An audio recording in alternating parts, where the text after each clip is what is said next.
John, one step closer to the regular season, one step closer to preseason, but we got to get through these. And we've got another 4 teams to talk about today. Who are we talking about? Hell yeah, we got the Dallas Cowboys, the Denver Broncos, Detroit Lions, and the Green Bay Packers. And I was thinking about that before, that, you know, we're into July now, basically. Yep. Close. This is it. This is the final month. OTAs is close. Yeah. It is really, really, really close. And this is one of our favorite times of the year, especially for gambling when we get to the preseason. You know, I just love all of the off-season scouting profiles and everything that we do. Yeah. And then we get to kind of like pick the brains of the coaching staff and all the little micro decisions that they've made. And we try and make money. We're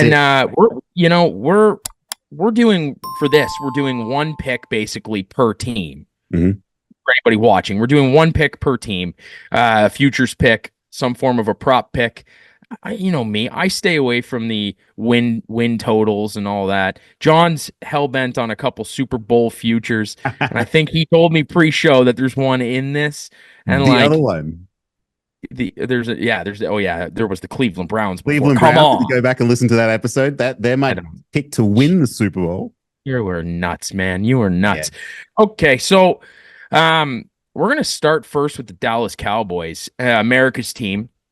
And there's something that really stresses me out about this team, and I think it's because everybody roots for the Cowboys, and there's just a lot of flack. Like if you get something wrong, or you bang the wrong drum for the Dallas Cowboys, people are going to eat your lunch.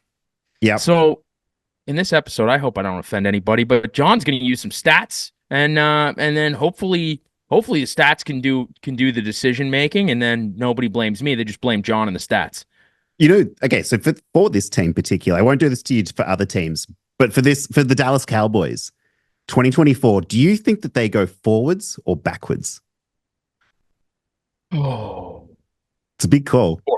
Forwards. Forwards? Okay. I think I'm with you. It's hard when we've seen them sort of make the playoffs like the last 3-4 years consistently. They've been one of the top teams consistently. I'm looking at their DVOA rank last season was 4th overall, so the 4th best team in the league. They were 9th in offense. They were 5th in defense, and they had actually pretty good special teams and ranking 11th. So they were a coached team. Well-coached team. I think it has to be said, the removal, the subtraction of Kellen Moore seemed to actually work out pretty well for them. They brought in Ryan Schottenheimer, who he was, I think he was on the Seahawks coach for a while there, and he was certified stud. Central, wasn't great. Mike Zimmer, they've brought in this season a defensive coordinator. He's good. As a Bengals fan, certified stud. And then Mike McCarthy clinging on for dear life.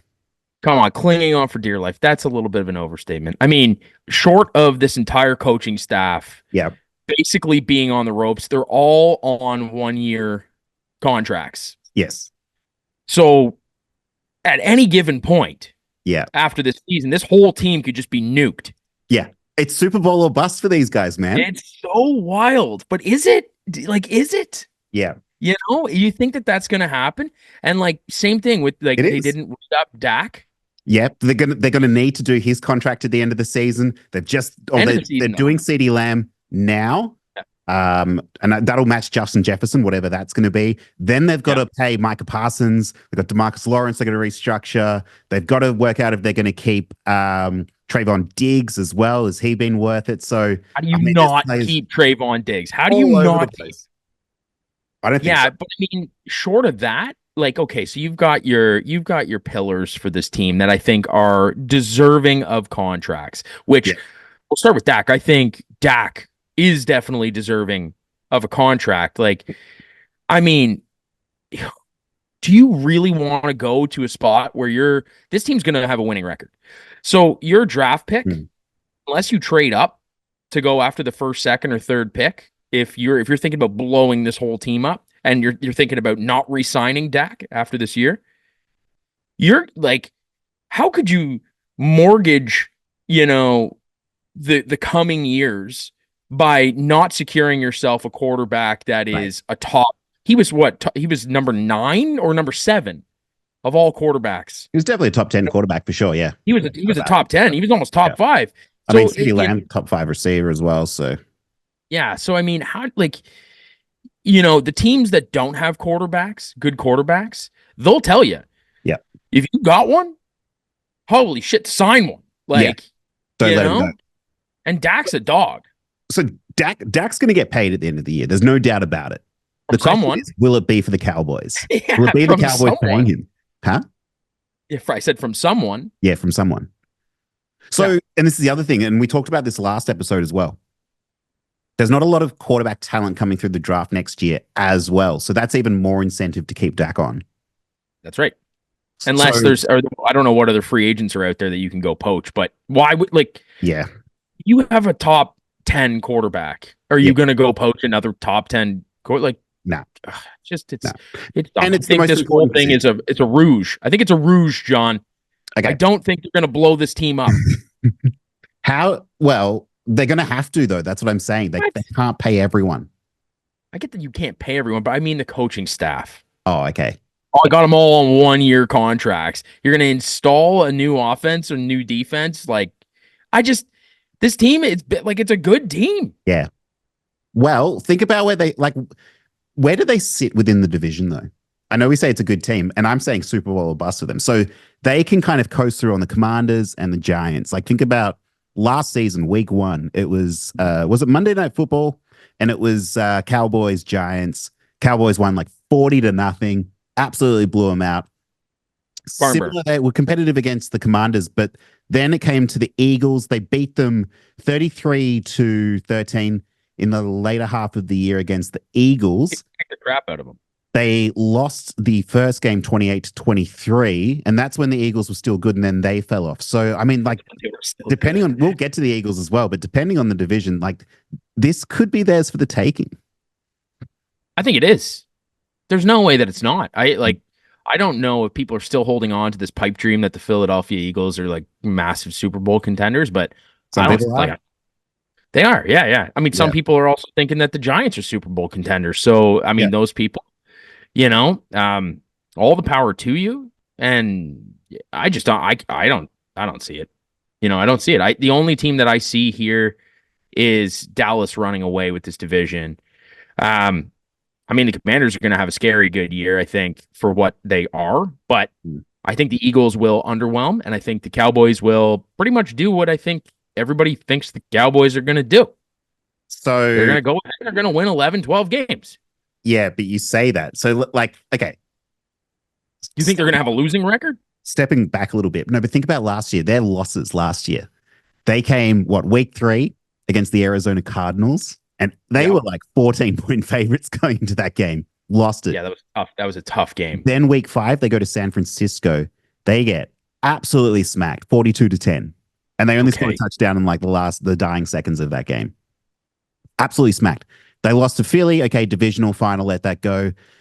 Dak was on pace for MVP until they went to Buffalo week 15. And again, got absolutely spanked, 31-10. They played that really tight game against the Dolphins where they should have won, but I think there was a turnover in the final minutes of the game, and then Miami took it home.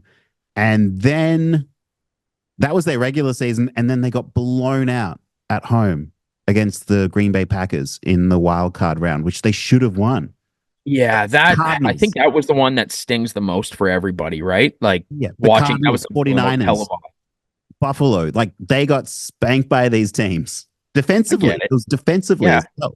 And also think about just the last one, because it's fresh in my mind. That Seattle Seahawks game, that was Thursday Night Football or something like that, where and this is the part that I wanted to get to. What was the weakness of the Arizona Cardinals and the Seattle Seahawks? It was their run defense. Run defense. Teams were running all over them.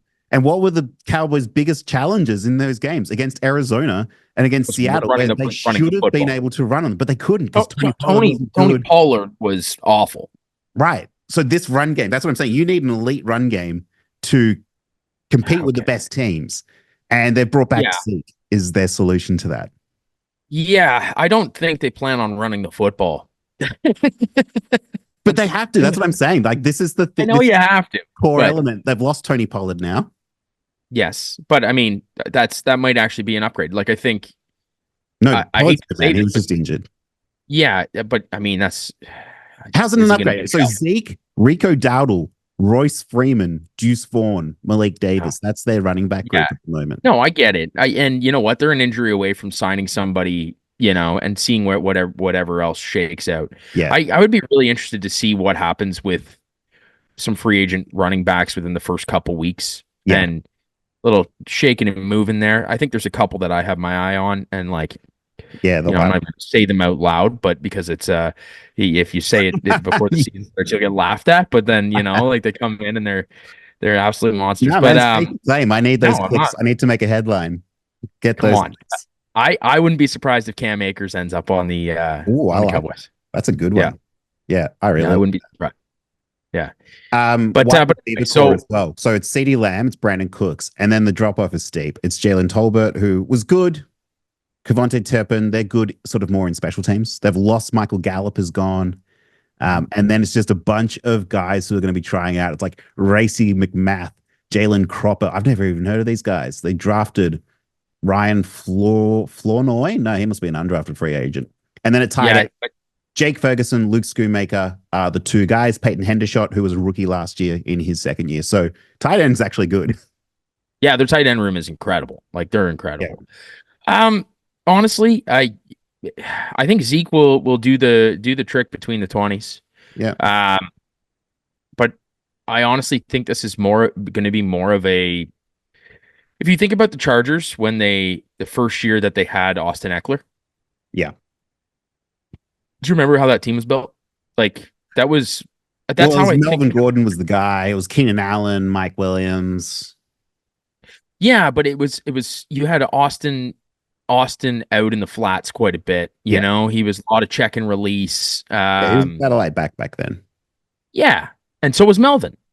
And so they kind of had this like dual sort of pass catching back situation. Yeah. And I think you have it as well. They like during the offseason, they tried out Deuce Vaughn in the slot quite a bit.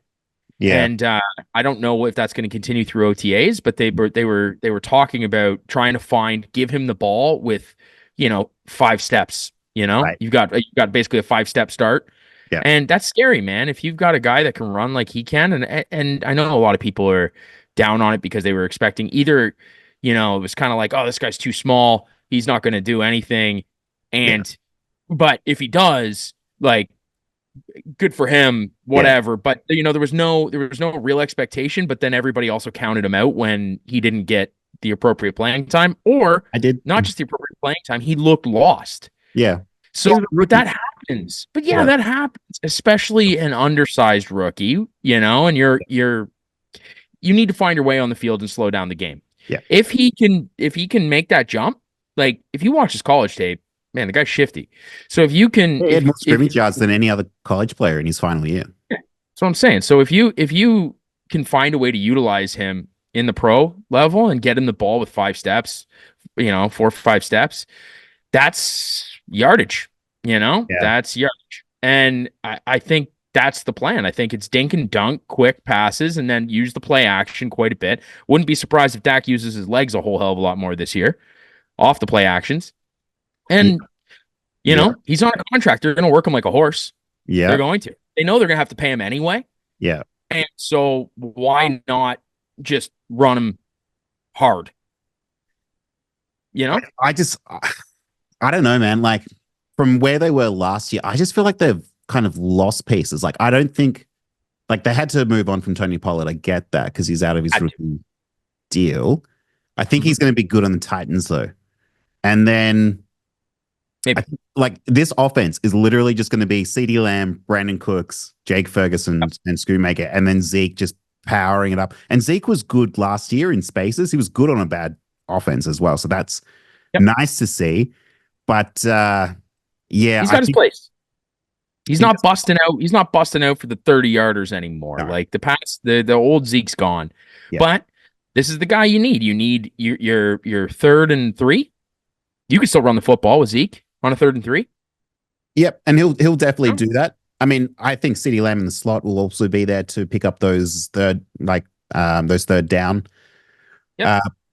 Parts as Don't well. sleep on Deuce Vaughn in those situations. I'm telling you, just don't sleep on him. That's all Yeah, I'm saying. I think look, offensive line wise, still looking good. Zach Martin still playing really strong. Terrence Steele, I think, will be okay. And Brock Hoffman at center. Tyler Smith had a really good season last year, and then they drafted Tyler Guyton as well. So improvements there because they did lose their long time shit. Who they lose to the Jets? Their long time awesome guy who I think was just past his prime a little bit. It was Tyron Smith. That's right. So Long time. yeah, I think that offensive line wise, I think that they're lateral, if not better, improved. Yeah, they're great. Um, Great line. Jumping to the defense as well. So defensive line, I'll give you a couple of names. Tell me what you like, what you don't like. So DeMarcus Lawrence, obviously still playing like the top tier player. Massey Smith, their nose tackle, rookie last year. Yep, played great. Great season. He really he played fine. He's a rookie. I thought it was for a first round pick, pretty average. Oh, okay. Yes, you're right. For a first round pick, pretty average, but he still played well. Micah Parsons, arguably the best defensive player in the league. That's what I'm saying. Like, this team's fine. Eric Kendricks has come along from linebacker as well. Trayvon Diggs is there. They moved on from Leighton Vander Esch, which is, I think, a good move. Was it injury history? Yeah, he did have some neck issues. I think he is on another team still. I'd have to have a look at that. I don't know what team he went to. I feel like it might have been the Vikings. Maybe. Or the Bucks. I can't remember. I don't know everything. He is currently on I think he's not on a team. It just says his last team was Dallas Cowboys. Yeah, so I think the injuries then, right? Yeah. So that makes a lot of sense. So Trayvon Diggs, we just talked about as well. I'm not sure. I'm not a big Trayvon Diggs guy. I understand he's a big play maker. Are you kidding me? But that's a Badger. He got beat so many times. Yeah, you just give him support. DK Metcalf destroyed him. Yeah, I mean, DK, look at DK. Look at him. Yeah. Look at him. You can't one-on-one that guy. Like, especially with a guy who's going to play the unders. Like, he's going to play underneath. Yeah. Because he wants the ball. Okay, big play. I'm having a look at the Cowboys defensively last year. And the first half of the season, it was really good for the wide receiver ones up until about week 12. And then the second half of the year, they started to get beat. They got beat. DK Metcalf had a good game. AJ Brown, good game. Stephon Diggs could not get the better of him, but Stephon Diggs was... He didn't get the better of many. Horribly. Tyreek Hill, good. Amon-Ra St. Brown beat him. And I want to say it's Jaden Reed, potentially 82-7. So, or maybe that's Christian Watson. So they were getting beat eventually, but he's still on the team. I think that they don't pay him at the end of the year, and I think that they might move on from him. Interesting. And then the last two names I'll give you: Malik Hooker and Deron Bland. Deron Bland, who set the all-time record for pick sixes last season. That's wild. Yeah. The team's stacked, man. The defensive core is stacked. Yeah. The offense, okay, so I get it. You know, there's a lot there. There's a lot to not like.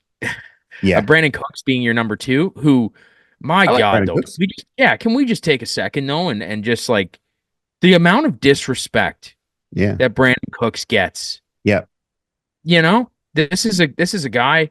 I don't know. I saw somewhere in fantasy football rankings that he was ranked somewhere around like 56, 57 or something like that. Yeah. I'm not following too much this season, but he's finished every single year within the top 30. And this past year he was 36, I think. Right. And like, this is a top performing wide receiver. Right. You know? Yeah. He's not a number 1, but that makes him a top tier number 2 wide receiver. He is. He's one of the better wide receiver twos. He's one of the best. So I mean, now. And sure hands, like the guy is a robot out there. Right. You know? And I just, the amount of disrespect that people have for him, and I just don't understand it. I think he's going to have a great season. I saw somewhere that his yardage, somebody had got his yardage at like 660 or something, or 670. And over there. oh God, like Yeah. you'd take the over of 800, I think. Yeah. Yeah, Yeah. Yeah. it's gonna have a great year. It's gonna have a great year. That's the guy that I'd be targeting on the Cowboys to have a great season. He's gonna exceed expectations. Right. You know? As far as the draft went, Cowboys, they always have a really good draft. First round, they with pick 29, they took Tyler Guyton at tackle. Round two, at pick 56, they took Marshawn Nealand out of Western Michigan at edge. I think he's a good player. And at center, they took Cooper Beebe out of Kansas State in the third round. So a couple of good names there to start off as well. Shoring up a bunch of those just like absolute needs that they've had as well. So the over-under for win totals for the Cowboys. What's it at? 10.5. Yeah, take the over. So let's talk about that. So the first 4 weeks, they come out week one in the Tom Brady debut they go to Cleveland to play the Browns. I think they lose that game. We talked about this last week. In fact, they were the last team we just talked about. Then they go to play the Saints. Or actually, sorry, they have the Saints come to them. And then they play the Ravens and then the Giants, Steelers, and Detroit, and then bye. So a couple of very winnable games in there. But those first three, I think, are going to be pretty interesting. At least Cleveland and Baltimore are going to be interesting games, if not the Steelers as well. And Detroit. Yeah, I mean, it's the NFL, right? Half of the teams are good. They always find a way. Right. They're a good team. They always find a way. And they managed to find a way by beating some of these teams by 30 points. Like when Dak's on, he's on. You know? I mean, but they were playing in some high-scoring games. Remember the Detroit game last year? It was like week 17, I want to say. And it came down, it was 20-19, and it came down to that what was that bullshit call right at the end of the game? Oh, that the Lions ran this like awesome play, and then they said that he was the lineman did not report as eligible, and right. Fuck, that was great. Yeah, that is great. They got bailed out of that one. They should have lost that game as well. Yeah. I think 10.5 sounds right. They've got some tough games against the 49ers. They play the Houston Texans, who I think are going to be much better. They play the Bengals. They've got Philly twice. So, yeah. Could be interesting to play the Panthers. They're going to have a good defense. Falcons, yeah, there's a lot in there. I still think they're going to get over 10. Okay. Wins. All right. So player, I'm just more interested in your player performance picks here, John. Yeah. Like I just want to know. Okay. So Dak Prescott last year was amazing passing the ball. He more often than not played really, really well. His line was around 38.5 pass attempts. So that was really good to see. Can't give you too much about the running game because the run game is going to be so different this year to whatever Tony Pollard was trying to achieve last year, which he did not achieve much.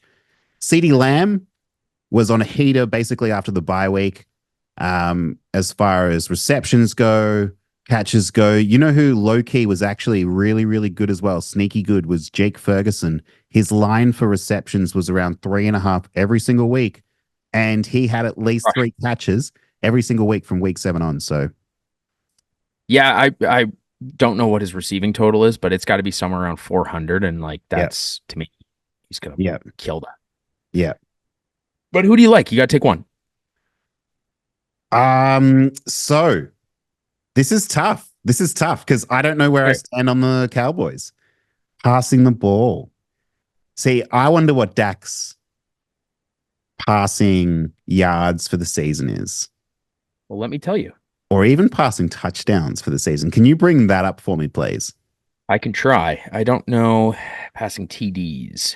Passing touchdowns might be a bit tricky. Or even CeeDee Lamb, CeeDee Lamb had something like 1,700 yards last season, which is just absolutely insane. Dak Prescott has 30.5 passing totals or passing touchdowns. Yeah, okay. And it's a plus 110, so it's double plus. Yeah. And I like it. Also his passing yards are 4,150. 4,100. Now, I think he's in line for a 4,400 yard season. He had 4,500 last season. He had 4,500 in 2021. He He had That's what I'm saying. 4,900. He had nearly 5,000 passing yards in And they're 20. anticipating he's going to drop by 300 to 400 yards. Come on, get out of here. That's crazy. He had 36 passing touchdowns last year. In 2021, 37 passing touchdowns. 30. So, oh. Overs. But if you had to pick one, are you going over touchdowns? So, because the other thing is, you got to bear in mind, he was healthy all season last year. He didn't miss one game, and that's unusual for Dak. Yeah, you're right. Yeah, but I mean, he's completed. That's not too unusual. I just feel like another game. They just need one more offensive receiver for me to want to bet over 30. I'm going to bet over 30 touchdowns. Over 30 touchdowns. I like that, John. Yeah. I like that. For Dak. I think if they can maintain a high-powered team, high-powered offense, not necessarily the yardage, I think they might rely on Zeke and a bit of run game, knowing Brian Schottenheimer as well. And I just want them to have one more receiving. He's still getting over 4,100 yards. Yeah. I mean, every year he's played at least 16 games for the last 5 seasons. He's done it. So what I'm saying. Yeah. It's just the injury. What pick have you got? What pick have you got? So I was on the fence between Dak's yardage total and Brandin Cooks, but Brandin Cooks, he's at 672.48 yards is his projection. So it would be over 6-7. They'll probably move that to 673. I would take Brandin Cooks on the over 673. I think he's going to clear 800. 673. So last year he had 657. The year before, and this was on the Texans, he had 700. And then he was usually about 1,000 yards every year before that. Yeah. Oh, I like that over. Yeah. Yeah, they're going to lean on him a lot more this year. I think they will. I think they like him. I think the Michael Gallup experiment failed hard. Mm-hmm. Yeah, that's a good pick. Yeah, it's a good pick. I like it. So the bonus, Dak Prescott overs on all the overs. Whatever's rushing total is, I take the over on it as well. Yeah. But you want to dig a little bit deeper? It is the Brandin Cooks pick. The Cooks one I like though, because Cooks is a physical player. He plays through injury. He's usually quite reliable, whereas Dak doesn't play through injury. So that's where I feel like the Cooks one is more reliable there. That's good. I like that, man. Thought so. All right. Okay. So that concludes our Dallas Cowboys. John takes the over 30.5 touchdowns for Dak Prescott. Yeah. And I take the over 673 yards for Brandin Cooks. And we both like the over 10.5 wins as well. I thought you were on the fence about that, but I do like the over 10.5 wins. I just don't play them. If you like playing those, go for it. Yeah. Moving on. All right. To Denver. Yeah. This is a very bizarre team this year. Yeah, it is, isn't it? I got a feeling that they are going to be awful. Oh, okay. I think I'm the opposite. I got them pegged for maybe 4 wins. Last year, DVOA, they were the 24th ranked team overall. They were 19th offensively. So Russell Wilson, not as bad as you might have thought, but defensively, holy shit, they were the 30th ranked team. The amount of frustration that you saw every single game from their sidelines, that team stunk. Yeah. I don't even care what the numbers were. The team stunk. All as a Sean team, Payton, Russell Wilson, just hating each other, hating life. Just as a team, they stunk. Yeah. Collectively. Yeah. How could it be worse though than the last year? I don't know, but I think we're about to find out. So if you remember, okay, couple of the notable games from last season for the Denver Broncos, you might remember the week 2 game against the Miami Dolphins where they got absolutely blown out of the water 70-20. And it would have been the highest all-time scoring record, but Mike McDaniel did show them some mercy. They were 1-5 to start the first 6 games. And then they went on a bit of a heater. They won the next 5 games in a row. They beat Kansas City. They beat Green Bay. They beat Buffalo. They beat the Cleveland Browns. They all those games seemed so suspicious. They seemed so suspicious. The Texans as well, but Russell Wilson threw an interception on the final play of the game as well. So They lost their week 1 game to the Commanders 35-33. Their defense was so bad, but they did actually make a few really good adjustments. They started playing some really ugly games after that Miami game. So they beat the Packers 19-17. That's ugly as fuck. They beat the Chiefs. They beat the Chiefs 24-9, but 2 weeks earlier they lost the Chiefs 19-8. So they were just slogging out these ugly games. Yeah, that sucked. It sucked. Chargers 24-7. They got spanked by the Lions, but and then they finished the season. They lost to the Raiders 27-14, which I think that was by the time that rolled around, Russell Wilson was basically done. Yep, that is true. I am excited about the running back room here. This is what I'm pulling up right now. Okay, tell me more about it. So it's Javonte Williams, Samaje Perine. They drafted Audric Estime, and then the Estime, but they have Jaleel McLaughlin. Okay, so tell me about Jaleel McLaughlin. Let me tell you about Jaleel McLaughlin. He was quite good to bet last year, if you remember. Yeah, he was. And Sean Payton just had some hard eyes for him. Yep. The film doesn't lie with him. He was the best performing running back on that team. Right. I mean, Javonte looked good. They all did. They looked good. Just still coming off that injury. You can tell. It's always the thing is, and we said this about Tony Pollard, it's always the year after the year. The year coming back from injury, they're usually pretty bad, but the next year they're usually fantastic again. Yeah, and they're going to lean on that group pretty hard. Yeah, and I can't see this season, at least for the first half of the season, I can't see Sean Payton just putting the ball into Bo Nix's hands and just letting him sling it. They're starts week 1. I think so. Potentially. I don't know, man. So the quarterback room for the Denver Broncos, they drafted Bo Nix with the 12th pick in the NFL draft. According to this, Jared Stidham is the backup quarterback, and then lock up your moms because Zach Wilson had been traded to the Denver Broncos as well. Zach Wilson would go in, I think, if Bo Nix. So do I. I think Zach Wilson's a better quarterback than Jared Stidham. Me too. Yeah, that's rough. But to be honest with you, he's a better quarterback than I think all of us have seen. Yeah, he has a future. He has a future. Yeah, I think. Maybe in the CFL. Don't knock football. He's wrong. Yeah, I think the ball might be too big for his hands.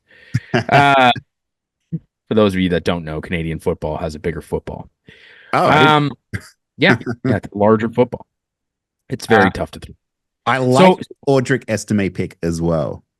Yeah, this just isn't his year unless there's an injury, I think. Right. Yeah. I think Sean Payton's going to lean on him though. Think about the Sean Payton running back rooms from years gone past, like the Alvin Kamara, Mark Ingram tandem they had. Even when they were injured, it was like Tony Jones and trying to think who was the tip of my tongue guy from a few years back. Nah, I can't think of it right now. It'll come to me though.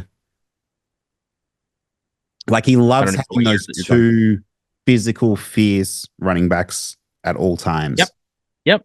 And you could cycle them through and never let them get tired. However, I like the short yardage completions this year for Denver. Right. Ball security, I think, is going to be the biggest thing for them. You know what?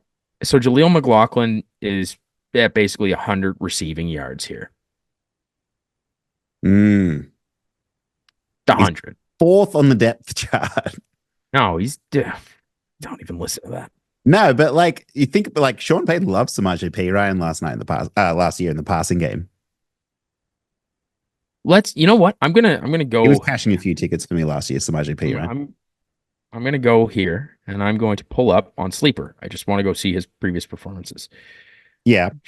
While you're doing that, I'll just give a quick shout out to the receiving group here. So it's Cortland Sutton is receiver 1 for them. They moved on from Jerry Jeudy, just did not work out for them. They traded him to the Cleveland Browns for absolutely nothing. They brought in Josh Reynolds from the Lions. Marvin Mims will be in his second year, and they drafted Troy Franklin. And I actually quite like this pairing of Troy Franklin back with Bo Nix. I think that they could be quite good together. And Tim Patrick. Do not sleep on Tim Patrick. He's been a long time Denver Bronco, and He has. Everyone loves him. Every coach who ever works with him says they love him. He was, a lot of people had him as a breakout last year. Yeah, but he's had 2 season-ending injuries last 2 years. Okay, I'm not done with Jaleel. Okay, so we're gonna go to the yards per carry to start. So multiple times. So this is throughout this season. Yeah. He had one game at 10.29 yards per carry. The next game was 7.56 yards per carry. Oh, he was a rookie last year. I did not realize that. The game after that was 4.29 yards per carry. The game after that was 9 yards per carry. The game after that was 8.25 yards per carry. Yeah, but context. Then he had 3 games, which they basically scored 0 points and was barely used. And it was 1.33, 1, 2. And then the back end of the season, 5, 6.17, 5.5. I'm looking at that. And you know what? That's on 8 carries as well, 6 carries. So this is what I'm saying. That's actually so you take that 9 yards a carry was on 5 carries, 45 yards. Not bad. You take sample size, and it's the same thing. So like the receiving, it's the same thing. You go ahead and you look. It's like the yards per completion. It's good. They're all over. Like as a running back, you look at kind of like 6 being the staple, 6.5. And you look at the sample size, and he's clearing that across the board. 60 receiving yards last year on 31 catches, 36 targets. He only dropped 5 balls. That's awesome. Right. This is what I'm saying is this guy is a stud, and the film doesn't lie. And I'm telling you, John, I'm telling you, Jaleel McLaughlin gets the chance this year. 2nd-year breakout. They're gonna lean on him quite a bit. And just like I said, I think it's ball security, sure hands, guys who can catch, guys who can turn yards in carries, touches into yards. And if you go just based off statistics, he is the best running back on their team. Oh, get out of here. He is. I don't want to hear that. So I'm making this bold claim. I'm making this bold claim here that Jaleel McLaughlin will finish with the best yards per carry and the best yards per completion, yards per catch out of all of the running backs. He's going to finish top in both. But that doesn't make him the best running back on the roster. Okay. Well, I don't know what would make you the best then. Production. That's the definition of production. No, the production is getting the ball. And then, because you can't really compare that with Javonte Williams. He's going to run the ball they force-fed him the ball. So this is the thing. What I'm saying is Jaleel wasn't force-fed. And when you're not even into a rhythm in a game, you got to take that into consideration. Like, you can't just look at the stat number. You got to think about the scenario. Yeah. When you're only getting 1-2 carries a half sometimes, and you're taking it 8-9 yards, like that's incredible. You know what I do like about this take though? So Jaleel McLaughlin, he is 5'7", 187 pounds. He's small little running back. But is that not the same as Bucky Irving at Oregon, which is who Bo Nix had running the ball well? Yeah. There's a nice correlation here. So Bo Nix is going to have his Bucky Irving in the backfield if it's Jaleel McLaughlin. He's going to have Troy Franklin burning, and then he's going to have an alpha in Cortland Sutton. So there's a world here. And think about like Bo Nix last year in college. He had the lowest ADOT average depth of target. He was basically throwing the ball to the line of scrimmage, and then just players were exploding from there, like Bucky Irving. So I am kind of into this narrative. I'm into it a little bit. Do you see what I'm saying? And when you think about Sean Payton and you think about the errors and everything that Denver had last season, how you're going to try and course correct that, it is exactly what Bo Nix does well, which, like I said, there's no lies here. Like, that is, to me, this feels like the narrative for the Denver Broncos.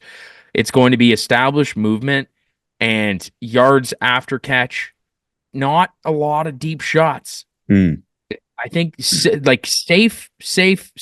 Protect the ball, start at the fundamentals of football, and grow this guy's career properly. Yeah. It bodes well for Jaleel McLaughlin. Like, it really does. I'm going to run through the defense. Can you give me the season yards on Bo Nix passing and Troy Franklin receiving. What they're predicting? Yeah, and even potentially Cortland Sutton as well.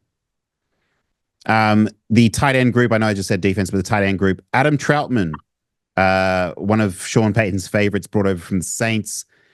Lucas Kroll is the tight end 2 on the depth chart, and then Greg Dulcich, tight end 3. So, who I think will have a comeback season. Okay, whatever, man. We'll see. You only say that because of our trade. Who did I get from you for Dulcich? I can't remember. Can't remember. It would have been a pick, I'm sure. TE is a tough market, you got to kind of take a shot on some of them, and that's one that I'm still willing to take a shot on this year. I think people will be surprised once again. Short, I think, completions. That's what I'm looking at, and whatever the projections are, I don't see any because I don't think they have them. They haven't sat it out. I don't think so. So passing yards. So they have him as the starter, but I'm trying to. They probably haven't done rookies, I imagine. Nope, they have him here. So his passing yards are 2,850. Ooh. His passing touchdowns are 17.5. And if we go to receiving yards for what'd you say, Troy Franklin? Troy Franklin. I don't know if they're going to have these up. 2,800. Gee, I'd be tempted to bet the under on that. The under. Yeah. Because the rookies typically just do not, very rarely get over 3,000 passing yards. The only rookies to really do it is CJ Stroud, Baker Mayfield, and Justin Herbert, I'm pretty sure. If the completions were 4,000, I would take it. I think Andrew. They're just Andrew. So Cortland Sutton's expected for 800. 800. Gee, that's a good number. It is, but just one of those things where Cortland Sutton, maybe it's just this. I've never truly believed in Cortland Sutton as a number 1 receiver. And I don't think it's out of this world to say that you bring in Bo Nix, he establishes a trust with another one of the younger wide receivers. And starts leaning on him. And neither of them have seasons that they make 800. Yeah. So here's why I like under 2,800 for Bo Nix, 2,850. So, here's my only concern, actually, I should say, is it's going to depend on how this defense goes again. So if we look at the defensive line, it's Zach Allen, it's John Franklin Myers, who they've brought over from the Jets. Baron Browning, not really too sure about him. Their linebackers, Cody Barton is number 1 on the depth chart of linebacker. He was a practice squad guy for the Seattle Seahawks. Alex Singleton, they brought over from Philly. We'll see. Levi Wallace, they brought over from Pittsburgh at corner. He's not, I think his best days are past him.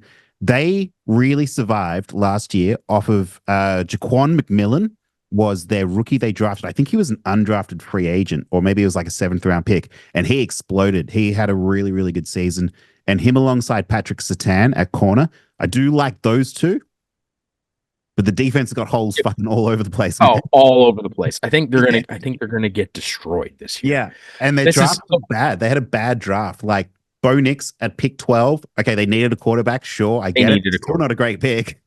It's not a bad pick. It's not. It's really bad. Then they had to go to the 3rd round. They didn't have another pick until pick 76, and they took Jonah Ellis as well. So at linebacker, round 4, they took Troy Franklin. He was the first pick of day 3. And then in the 5th round, they took Audric Estime, which I like that. Don't mind that. And then there's just a bunch of guys. So 5.5 wins. Win total. Okay, so the narrative that I'm sticking with that I truly believe will happen with Denver. Now couple that with all the holes that they have in the defense. Mm-hmm. Right? So you take a team that is going to be hard pressed to push the ball down the field. Yeah. That is going to be so focused on, I think, developing along this quarterback and just ensuring that they have good possession of the ball. Yeah. Possession means eating the clock. Right. It means wearing down the time, low scoring games. Now, if the offense from the other team starts coming out and slinging and finding these holes, and you've got the Kansas City Chiefs twice a year that put up 50 on you. Yeah. It's just a recipe for them sucking. Like it really is a recipe for them sucking. Yeah. And can I also give you another narrative that is what's going through my mind as well is the Broncos suck. They're always playing from behind. They're asking Bo Nix to then go out and win the game. Now, this is a quarterback who basically led all of college last year in completions and also touchdown to interception ratio. So he was very good in that department. But this is the NFL. and I can see a world. And the passes were short. Yeah. They were short. I can see a world where they try and get Bo Nix to go win the games. He doesn't win the games. They bring in Zach Wilson. And they sort of shut him down. And Zach Wilson does the exact same thing. Or at least he's like a little bit better, but at least Bo Nix isn't getting scarred in his rookie season and it's upsetting his career. Yeah, I think Sean Payton would rather stand in front of the media and say, what are we going to do? Yeah. What do you want us to do? You want Bo to throw this thing? You want him to compete with Patrick Mahomes? Yeah. Like our defense has to make some stops. Yeah. And this is what I kind of just picture in my head with every press conference from the back half of the season. It's going to be our defense has to make stops. Yeah. We have to be better. We can't depend on Bo. All of you are out here today harping on Bo. This is not Bo's fault. He's doing everything. He's doing everything we're asking him to do. Other people. Yeah. That's what I'm saying. This is exactly what I'm saying. He's doing everything that we're saying that he needs to do, and he's doing it at an elite level. But our defense, that's how I see this season going. So correct me if I'm wrong. Where are the wins coming from? So 5.5 is the line. So they come out under. They come out week 1. They're going to Seattle. They're +5 point underdogs. Yeah. Then they play the Steelers, they play the Bucks, they play the Jets. That's their first 4 games. Loss. Could potentially beat the Bucks. Maybe. Baker Mayfield coming out just Vegas and the Chargers. So you think Vegas is going to be good? I think they're going to be bad. I think the Chargers. No, I don't think they're going to be the worst team in the league. I don't think they're going to be good. I don't think Vegas is going to be good. I think they're going to be better than a lot of people think they're going to be. But yeah, that's a winnable game. Yeah. Man, I'm only seeing like 3 wins here. That's what I'm saying. That's maybe. They have to play the Panthers. They have to play, I say the Panthers, I mean the Panthers defense. They have to play the Ravens, the Chiefs, of course. Mm-hmm. They play the Browns, who I think are going to be good. They play the Bengals, the Steelers. There's just losses all over the shop here. And that team against the Jets, that's going to be that. Remember when it was that, I know they played last year and talked about it back then, but the coaching stuff when Sean Payton said that it was the worst coaching job he'd ever seen by the Jets. Sully? No, offensive coordinator. Hang on, the guy who has lived off Aaron Rodgers. Hackett? Yeah, Nate Hackett. Yeah, Nathaniel Hackett, yeah. And then they play each other again, so yeah. Worst team in the league this under year. 5.5 for me. Under 5.5. Which is a shame because this division. Lucky if they get 3. This division, man, fucking the Chiefs. They play the Chargers, the Raiders, and the Broncos twice, and they're probably 3 of the worst teams in the league. Chargers, I don't think so. But anyway. Oh man, we'll get to them.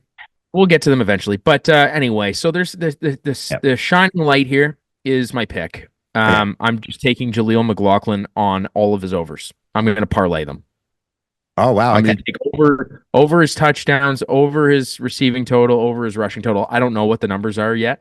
I know that the receiving total, I just saw one site that had it at about 96 point something. Yeah. That to me is just that's just disgusting. That's stealing money. Yeah. That's stealing money. So 4th string running back, I'm not going to touch it, man. Get out of here. You're ridiculous. You're the same guy that told me Isaiah Pacheco was a nobody because he was a 7th rounder. So I'm not taking that.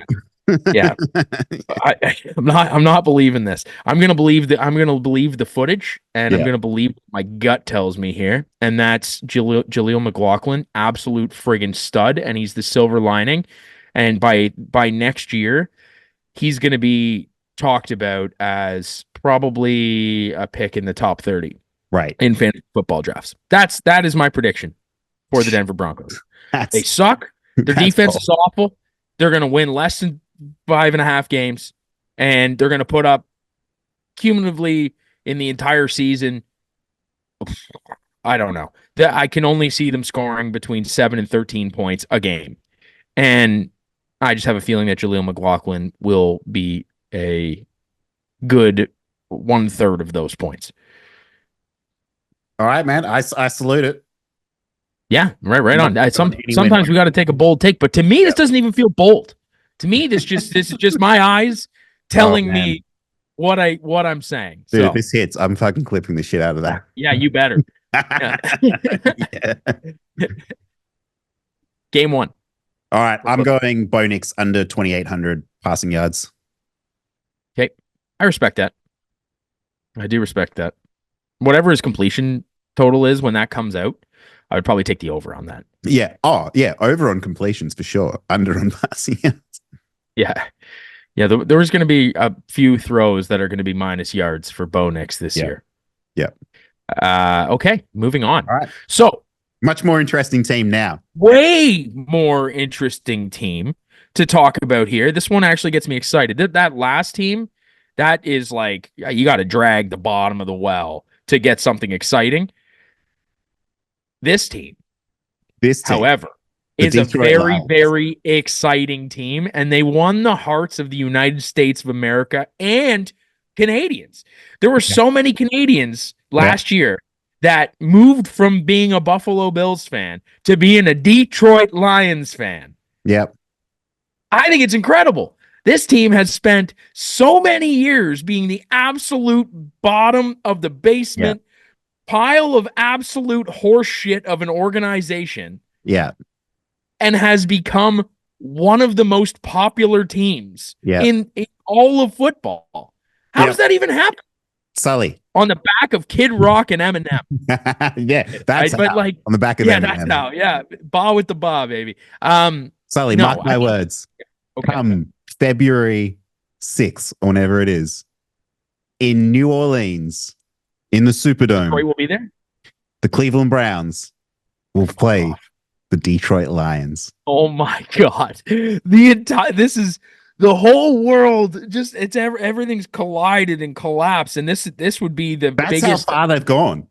That's the epitome of the United States of America. 3 years ago, from Hard Knocks being the absolute arse end of this league, the butt of every single joke, and how Detroit could never get any success in the NBA, in the freaking anything. Anything. In the NFL. Anything. In drinkers of clean water. Yeah. This is the turnaround. This is the turnaround. I think that they have one of the most complete rosters. I think there's still a lot of holes, don't get me wrong. But I think they had a fucking awesome draft. And I think they've put up a lot of let's it's going to take a while to get going, but I think once it's rolling, they're rolling. Let's get into it. So last year, let's just pay some respect to what happened last year. This team went out. They used the first round pick on a running back. Yep. Where everybody was like, what the fuck are you doing? Yep. Great player, but not there. I don't know. I think we were wrong. We were wrong. Yeah. We were wrong. Yeah, we were wrong. This running back is I would call him a generational talent. So I wouldn't go that far, but he's a top 5 fantasy running back. This year, you will see, I think, what you kind of got glimpses of last year. Dan Campbell said it. We're putting the reins on him. We're not giving him all the touches we want to. We want him to get comfortable. We want him to start hitting the holes with a lot more confidence. We want him to start slowing down behind the line of scrimmage to start making better decisions. And by the end of the year, guy was running like Lev Bell in his prime. Yep.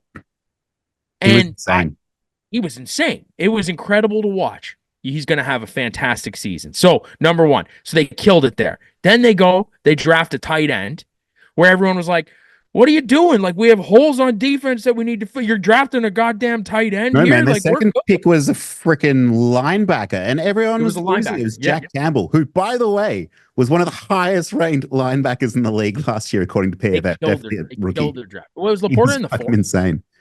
Yeah. Huh? Laporta, was he in the fourth or the third? So then they drafted Brian Branch in the second round. They had 2 first-round picks. They went Jameer Gibbs. I'm just going off the top of my head here. They went Jameer Gibbs, Jack Campbell. Then I thought they went Brian Branch, who, again, fucking killed it. He should have been the first-round pick. And then I think they had Laporta in there as well. Yeah. Yeah. So on the offense, you've got now arguably the most productive tight end in all of football. Yeah. He is. Like, you look at the stats, his People production is level. the number 1 fantasy tight end. Why wouldn't you? Like, why wouldn't you? I wouldn't, but. Well, so statistically and historically, yeah, first-year tight ends are the most underperforming position in all of football. Yep. You got a guy that came in first year. Yeah. Blocked better than any tight end on the team. Oh, man, that's yeah. Ben Johnson just fucking coached a clinic last year. Yeah, it was incredible. Yeah. So caught almost everything that was thrown at him. His yards after catch were insane. Yeah. Like, he was a monster in this, like, when he was playing in the middle of the field. Yeah. It just looked like he was always open. Yeah. And so, I mean, you look at those picks, all 4 of those first picks that they had last year, and they were all home runs. Yeah. The team goes out, performs above expectations. Then you come into this offseason. Yeah. And then what did they do, John? So again, they just freaking killed the draft again. And this is what I was saying. So last year, defensively, they started really well, particularly in the run game. Aiden Hutchinson was killing it. They were doing okay in the passing game as well, but it fell apart after the bye week. After the bye week, they were one of the easiest teams to throw on. They were not getting any traction from their corners, and they addressed it immediately. They brought in pick number 24, round 1, was Terrion Arnold out of Alabama. I loved him. He was my number 2 corner behind Quinyon Mitchell. Then, and that late too, that's a great pick. Then they go and draft one of my absolute favorite corners, at like sleeper corners, in Ennis Rakestraw with the 61st pick in the second round out of Missouri. I thought Rakestraw's game, I know a lot of people weren't really on him because he's a bit slower than the other corners who went in the first round. But for a second round talent, I think he's probably one of the best. They then draft another tackle in Giovanni Manu out of British Columbia, Canadian. And then they get Sione Vaki as well at running back. And then from there, a bunch of other dudes, but they added dudes as well. And so, like, they had a fantastic draft. I love the combination of Terrion Arnold and Ennis Rakestraw. Those top 3 picks that they picked this year, I think they're all going to be studs. Yeah. They crushed this draft. And following on from what you were saying about Sam Laporta as well, I mean, this is the best offensive line in the league, and I don't see how you can even debate it. So they've got Penei Sewell, who is arguably the best right tackle at the moment. Frank Ragnow at center is fantastic. They've got Graham Glasgow they brought in as well. Taylor Decker has still been playing for years and years and years as a phenomenal player. And there was a fantastic YouTube video. I wish I could remember who did it. It might have been Brett Coleman. It might have been someone else. And they were basically showing the Detroit Lions versus the Los Angeles Chargers game where Ben Johnson was just coaching an absolute clinic. They smashed him. And it was on the back of running the ball with David Montgomery, but mainly Jameer Gibbs. It was Jameer Gibbs' breakout game. And the way they used Sam Laporta at tight end to block and move him in motion, they were using all these different tight end motions, lining him up with Penei Sewell. And then it's just Penei Sewell and Sam Laporta fucking going. Charging. The Chargers defense just blocking the shit out of them, and Jameer Gibbs just ripping off like 10-yard gain, 15-yard gain, 5-yard gain, just over and over again and tearing them apart. It's one of the best videos. It's going to happen again. Link it because it's so good. Yeah, and that's it. I think you right there, you just hit the foundation of what they're going to do this year. Oh yeah, they found their stride towards the end of the season in the run game. Yeah. I cannot see them abandoning that and turning their back because they've only gotten better. Like Yeah. they took them half the season to develop what they had. But Right. by the end of last year, that was probably the most fun running. And Yep. to me, it used to be the 49ers and the Rams Yep. watching all those players go in motion. Yep. But you're exactly right. Like watching the amount of blocks that were happening Right. and the amount of space that Gibbs and Montgomery were both given, Yep. and Monty sometimes on those ISOs and the trap, he had like a 5 foot gap Yeah. to run through on the Yep. inside, And they were committed to the bit. Like, oh yeah, committed. like let's go back over the last season. So week 1, opening night, they go into Kansas City and they beat the Chiefs on the back of David Montgomery. On the ground. They had a tough game week 2 against the Seahawks. Seahawks went to them. It went to overtime, and Geno to Tyler Lockett caught the game winner there. They then went to Atlanta. Sorry, then they had the Falcons come to them. They smashed them 20-6. They beat the Packers. They beat the Panthers, who the Panthers were a freaking good defense. And I mean, by week 11, they were 2-9. 9-2, I should say. 9-2. Yeah, they were not 2-9. They were 9-2. They had a bit of a slump. And then after the bye week, it did kind of start to fall apart a little bit. Green Bay got them back. Chicago got a win over them, but those are divisional. We can handle that. They started throwing the ball a ton. They had that game against Dallas. They should have won. We just talked about the Dallas game as well, where it was Taylor Decker who caught the game-winning touchdown. It got called back because apparently he was ineligible. He didn't report. Apparently he did. We'll never know. Whatever. But yeah, teams realized they couldn't run the ball on them. Aiden Hutchinson was doing an amazing job. And DJ Reader as well. They couldn't get through. So, John, do you remember that stretch? Do you remember that stretch where we were riding on the back of Josh Reynolds? Yes, man. Yes. You remember my Josh Reynolds takes? Yeah, we could do that because at one point it's almost like they abandoned what they were really good at. Yep. They started throwing the ball a ton. Yeah. And so you could start collecting the WR3s for their over 2 catches. Sometimes 1.5. Yeah. And you could start just cashing. And it felt at that point when we were sitting there talking about Josh Reynolds week after week, I was like, this team lost their identity. Yeah. Because it just didn't feel right. Yep. But they got it back. They got it back. The last 4 games of the season. Yeah. Were monsters for them. So it's great that you bring that up because we've actually kind of buried the lead here. Jared Goff is playing some insane football. He's playing like a first overall pick, sorry. And it's exactly what you were saying. So the first half of the season, Jared Goff, his passing lines were sitting around 260 and 250. And for the first 5 weeks, he only went over in that Seahawks game, which was a shootout. Every other week he went under. And then they really changed their philosophy because the last 1, 2, 3, 4, 5, 6, 7 games of their season, his lines were sitting around sort of 250, and he went over every single time. His pass attempts were about 33 and a half. He was going over that. He only had 1 game pretty much in the entire season where he didn't throw more than 1 touchdown. So it was a weird identity crisis loss that happened. And it was very bizarre. And it was strange because it was as the weather was turning, and most teams, as the weather is turning, start relying more on the ground game. Yes. I don't know if maybe it was just like let's just mind fuck the fuck out of everybody if they think they know us. Yeah. You know? Which ballsy if you do that, but it just felt weird, you know? Well, so who were their key pieces last year in the passing game? It was Amon-Ra St. Brown. It was Sam Laporta. And it was Jameson Williams, who was their first round pick from a few years ago, who big breakout year for him coming. So this is what I wanted to get to is I think that this is going to be a huge year for Jameson Williams. I think that Amon-Ra is definitely the guy. And I mean, for a fourth round pick, something like that, he's just turned into an absolute stud. They just paid him. They paid him just before Justin Jefferson as well. So they got in quickly there. Got away. We got away with murder on that. Got away with one. Khalif Raymond's still going to be kicking around, and Khalif Raymond is a good player. He's a good player. They brought over Donovan Peoples-Jones from Cleveland, who, again, I like him as practice well. Squad guy. No, I think he'll make the team. I think the practice squad guys here I'm looking at is like Darius Fountain's been kicking around from the Colts. and Traquan Smith from the Saints is also going to be there as well, trying to make the team. So at tight end, Sam Laporta, fantastic. Brock Wright, great blocking tight end. And then James Mitchell as well, another really good blocking tight end. And Shane Zylstra, another really good blocking tight end. So they're fucking stacked at tight end. They're stacked. Their line is stacked. Yep. I like their backup, Hendon Hooker, as well at quarterback. I think I would like to see him get some time, but I just don't think it's going to happen.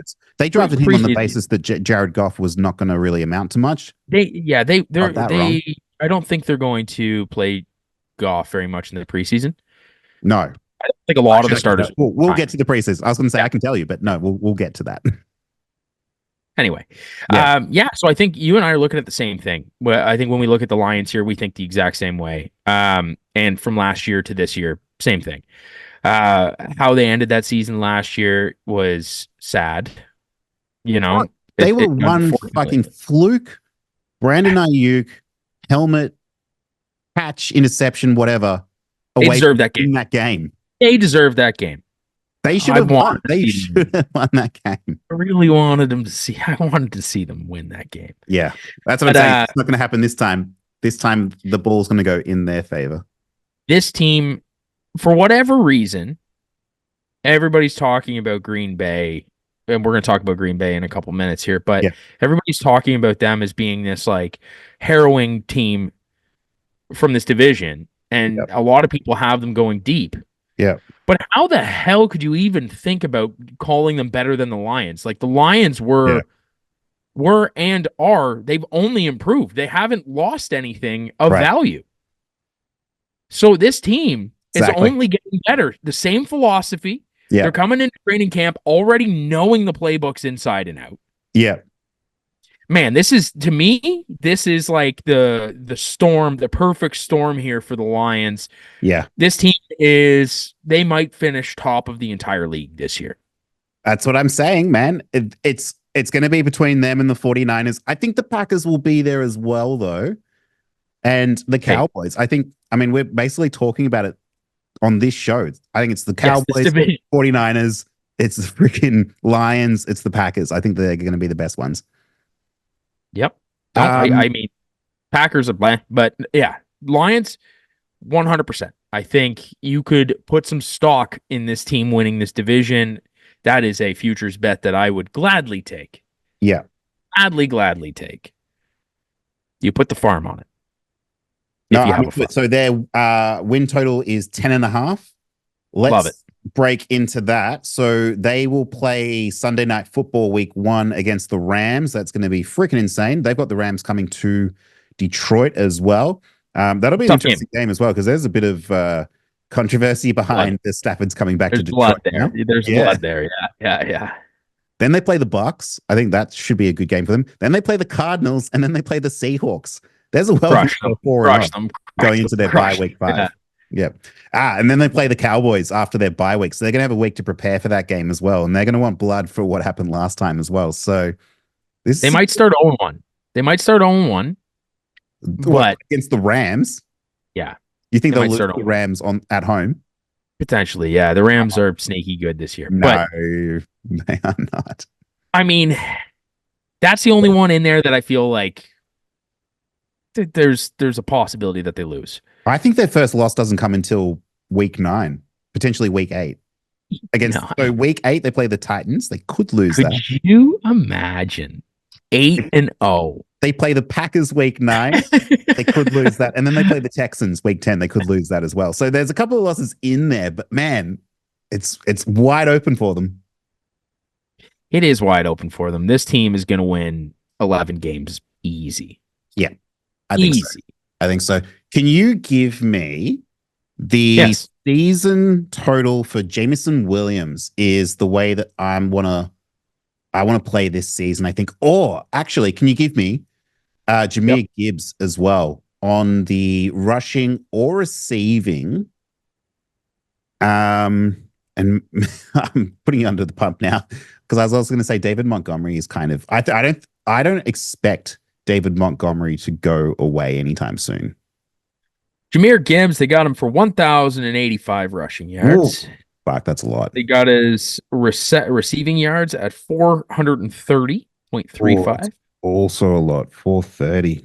His rushing touchdowns, they got him at 9. So the books anticipate Jahmyr Gibbs going off this year. Yeah, they reckon he's going to go ham because that receiving line, so that would put him at around 25, 26 receptions per game. Which is where he was at the end of the year. Last year, he was at 30, man. Towards the end. Yeah, 30 per game. For the last, from week 12 onwards.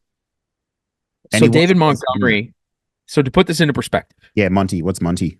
Well, hold on. Let me ask the question to you before I tell you this number. Yeah. In relation to Jahmyr Gibbs, where do you think they have David Montgomery? So they'll have Monty behind Jahmyr Gibbs, I have to imagine.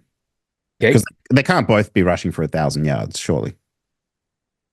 No, I don't think so. I mean, it might be close. Yeah. So Monty, they have at 786. Okay. I like the over on that. They have his rushing touchdowns at 10, which that's one more than Jahmyr Gibbs. I love that. Hell yeah. And his punches it in. Receiving yards are 175. Oh, I like that as well. Because his receiving 175 makes sense because his line was 10.5 last season. He was 50-50. Yeah. 50-50 on getting that though. Yeah.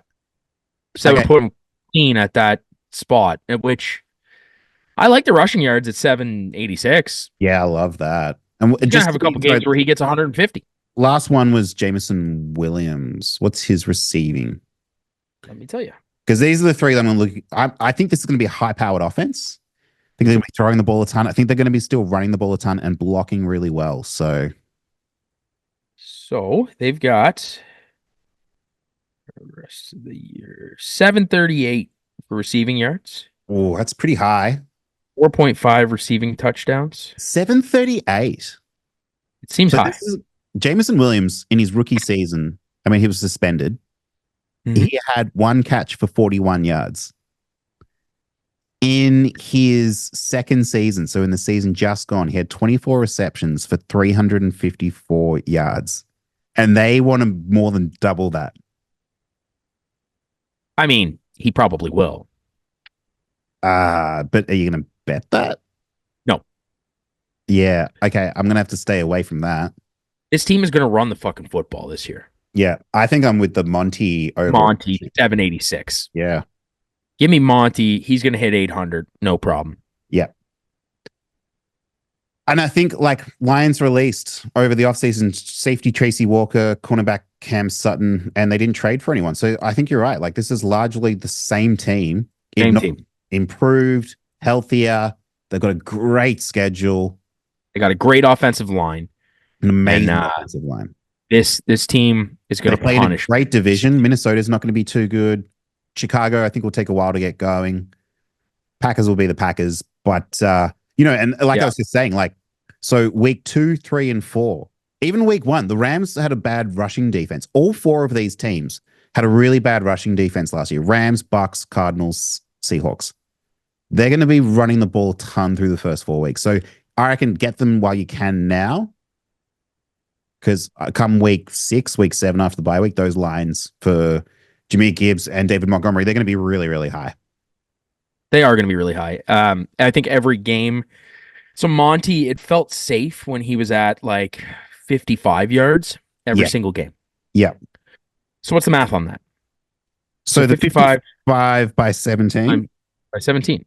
Oops. 55 by 17 is 935. There you go. 935. It's a good number. So he was getting 55. Give me 50. At the start of the season last year, and then it went up to 66. Give me him at 50 every game, and I'll take the over. You know, if you're sitting at 49 and a half, if he's at 49 and a half every single game. Yeah, but I'm saying he won't be because he never was at 50 last year. Like I'm looking at the lines. Well, that's what I'm saying. So that's 55 to 65 is what you're going to get. That's perfect.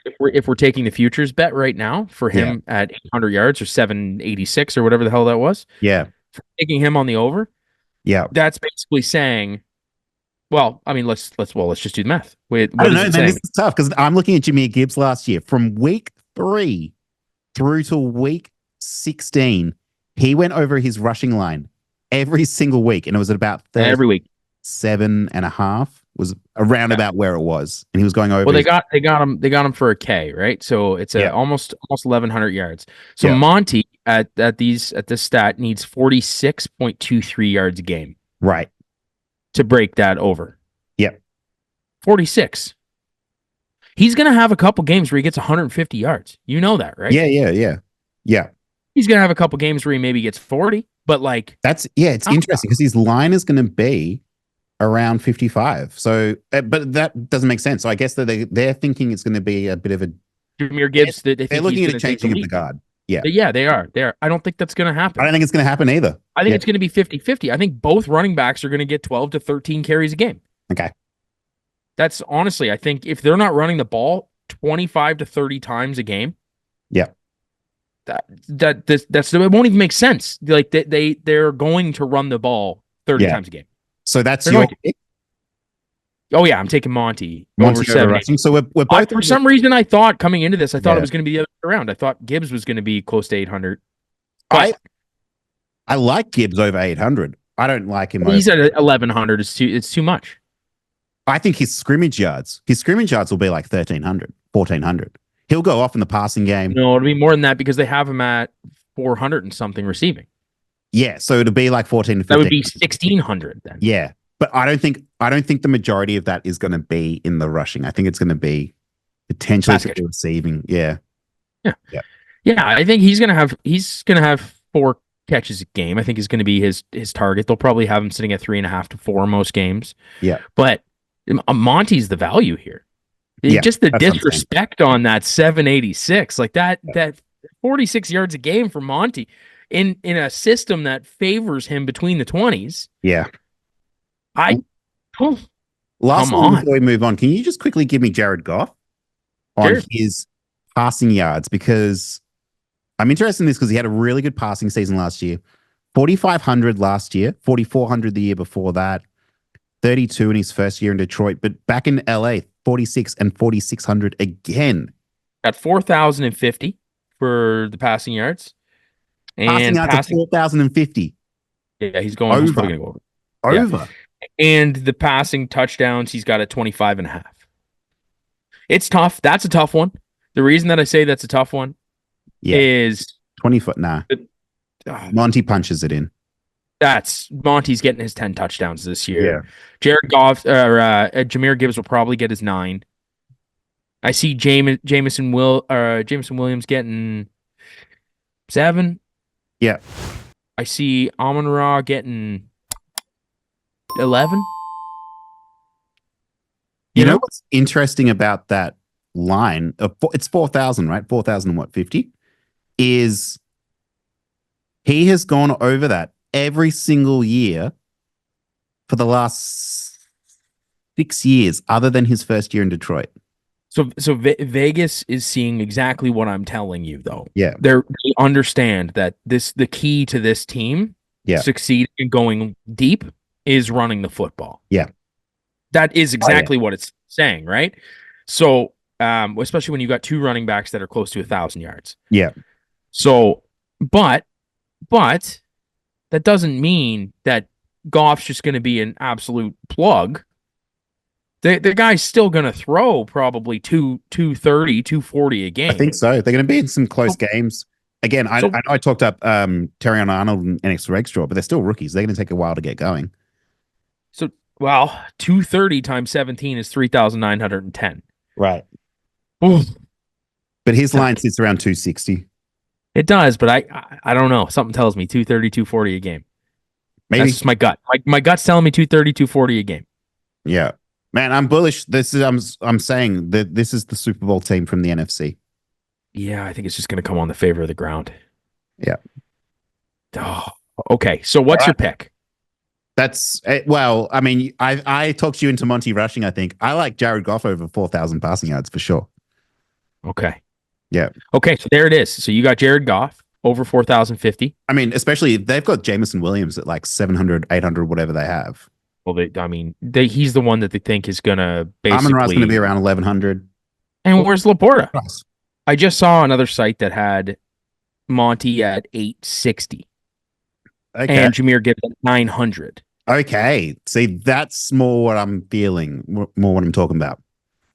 Yeah. So this is on DraftKings. I just pulled this up. Like I can see Jahmyr Gibbs getting 1,000. So 900 is a really nice buffer. Mm-hmm. It's the over 1,000 I start to get a bit weary of.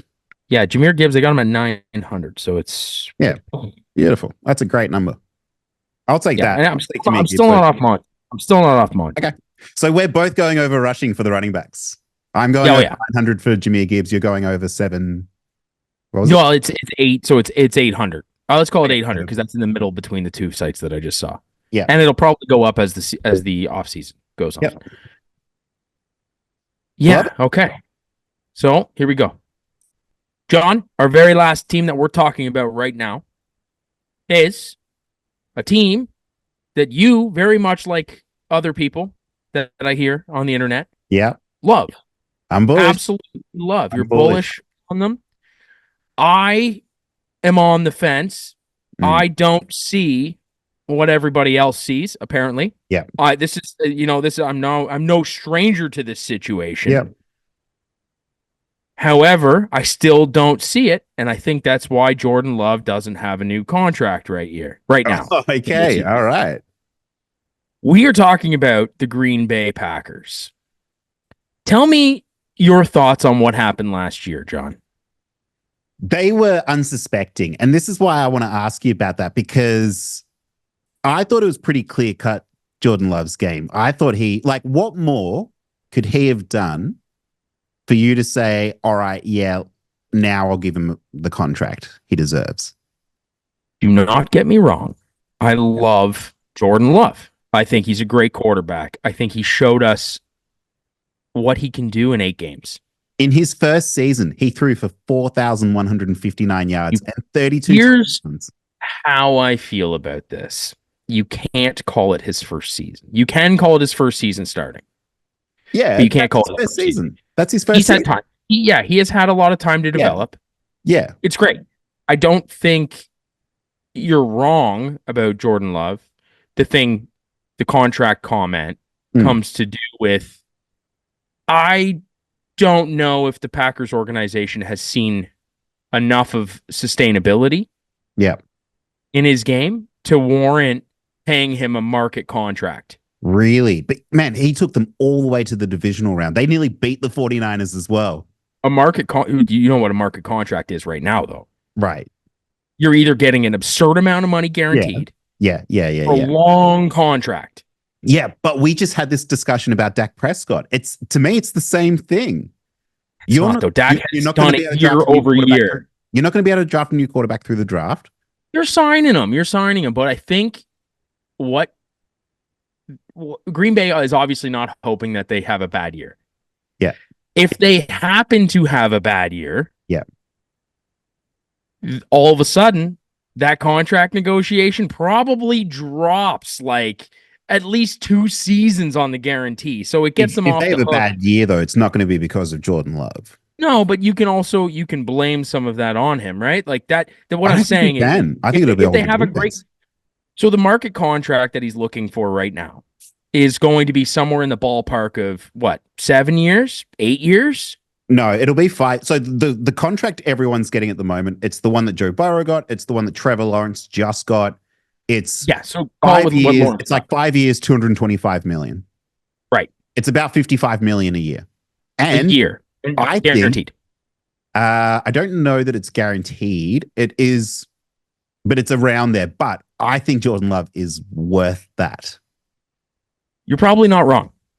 However, once again, if you can shave over 5 years to 7 years, and you can shave off $5 million every single year, where does that money go? Yeah. There's always they're backdated. Yeah.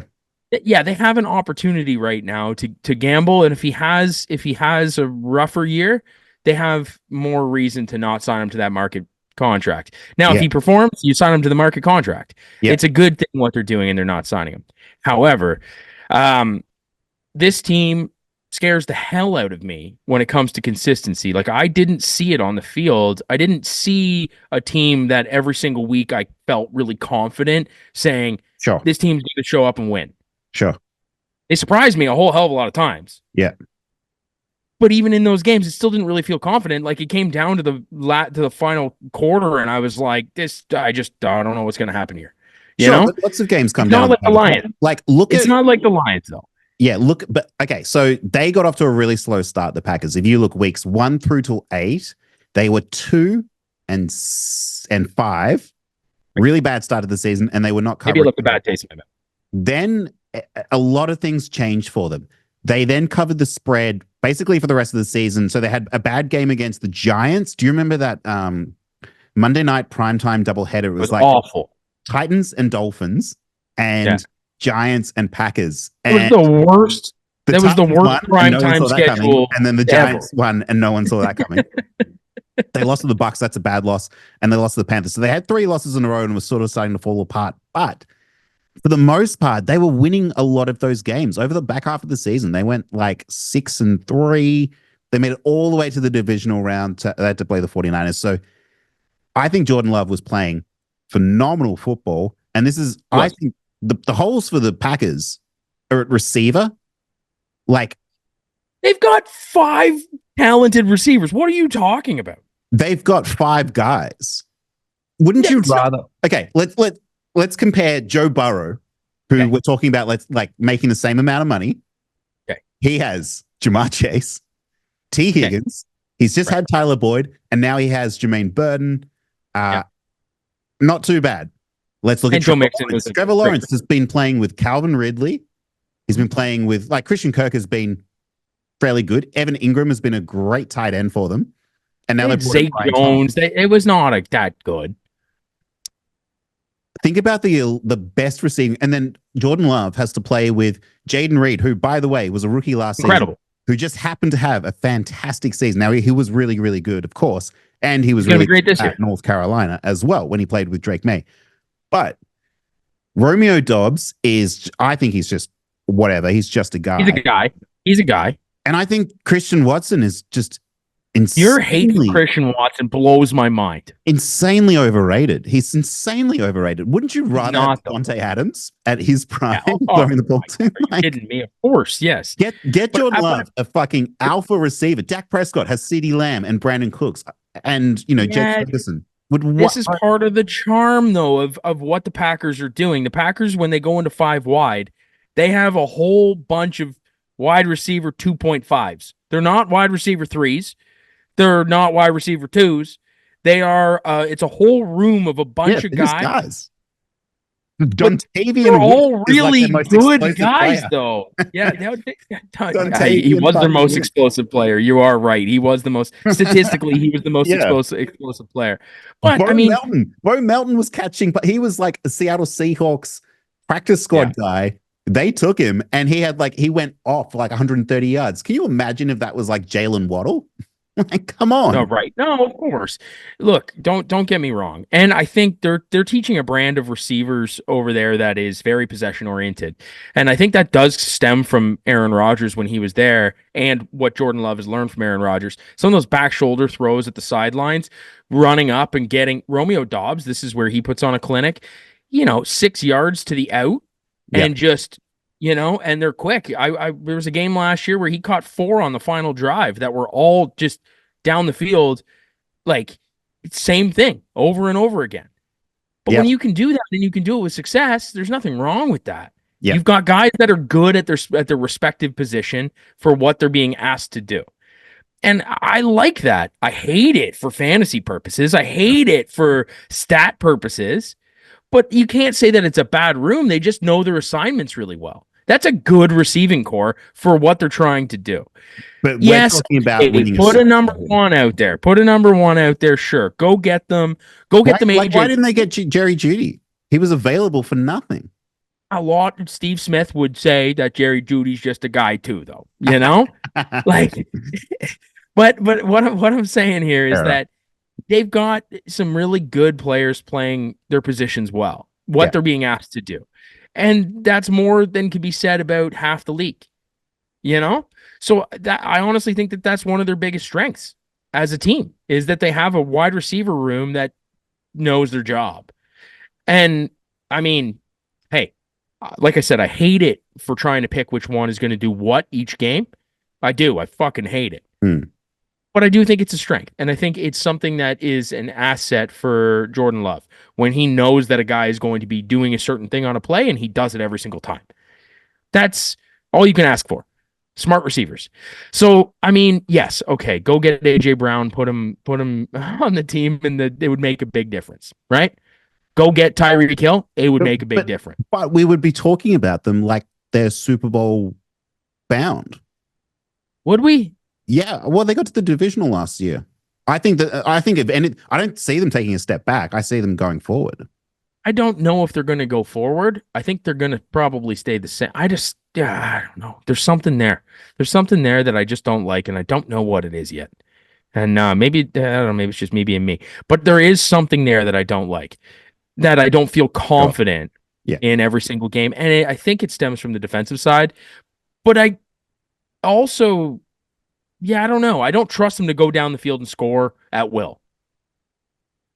I really like bringing in Josh Jacobs. I think he's had a really resurgent career in Green Bay. And they signed him to a decent deal as well, man. $22 million over like that also helped kick off the market for running backs. Like that's a good deal. It was both sides. But what I also really loved is so Aaron Jones, who they let go, is now in Minnesota.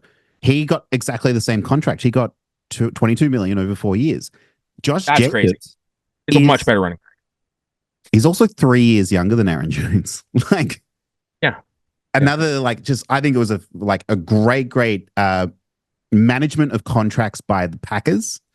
They drafted Marshawn Lloyd. I'll get to their NFL draft right now, actually. So first round, they went with Jordan Morgan at tackle. Jordan Morgan was kind of a bit whatever. He's out of Arizona. Edgerrin Cooper at linebacker. They did need to bolster the linebacker group out of Texas A&M. They had a really, really good defense. Javon Bullard at safety. And then in round 3, they went Marshawn Lloyd and Tyron Hopper as well out of Missouri at linebacker again. So that was really the weakness of the Green Bay Packers last season as well, was that linebacker. A lot of teams were running all over them, having a lot of success. And short yardage success. Yeah, Jair Alexander missed a bit of time last season as well, but when he came back, he was on. They've added, they brought in Xavier McKinney. I think that'll be interesting at free safety. And they also brought in Sean Nixon from the Raiders. So that'll also be interesting as well. Quay Walker at linebacker. He really needs an absolute beast, though. But they've got first-round picks everywhere. So Quay Walker was a first-round pick. He hasn't quite reached that level yet. Rashawn Gary has been playing all right. Preston Smith they brought in, and Kenny Clark as well at nose tackle. So there were some games that I watched of them where I was like, who just chased that guy down? Yeah. And every time it was Quay. Yeah. He was a hunter. He did. But when he was flying, there, like I said, there was like countless times over multiple games where I was so surprised. I was like, who the hell is that guy? And I was like, oh fuck, it's Quay Walker. By like the fourth time I said that to myself, I was like, it's got to be Quay Walker. Yeah, he looked faster than the running back. Like he was hunting guys down. Yeah, he's a speed guy. He is. And I think that's a very valuable asset when you got a guy that can chase someone, because in that division, if you're going to compete with the top team in that division, we just talked about him, slated to get 2,000 yards on the ground, having Quay Walker is a great asset. Let's see if they can stop him. It's a great asset. So I don't know. I think obviously I think he'll perform really well this year doing what he's being asked to do. But where do you think they got better this year? Like what do you think was the best pick there? So look, their drafts have always been a bit average, I found. So Lucas Van Ness as well was their other edge. They drafted in last year's draft, and he was a first-round pick. I would be interested to see if he actually takes any sort of step forward. And their line is absolutely fine as well. Tight ends are fine. So this is the thing. It's just like all over the roster. It's just like, yeah, it's good. We'll see. Yeah, it's good. We'll see. Like, there's no like standout other than like, thank God. And that's why I say Jordan Love bailed them out of so much last season. I think he made them look a lot better than what they actually were. I agree with that statement. I think the tight ends really made him look good too. You bailed him like on the a lot of tight ends times. for Green Bay. I do. Third down, the amount of third down catches from both of them. And I mean, your guy last season, was it Luke Musgrave that you were? Yeah. I'm a big Luke Musgrave fan. If you watch the film, like I get it, where people can turn around and say like, "Oh, he was underwhelming" or whatever. Like, I just don't think he gets enough respect for what he's doing on the field. But when you watch him on third down on the scramble plays. And that connection,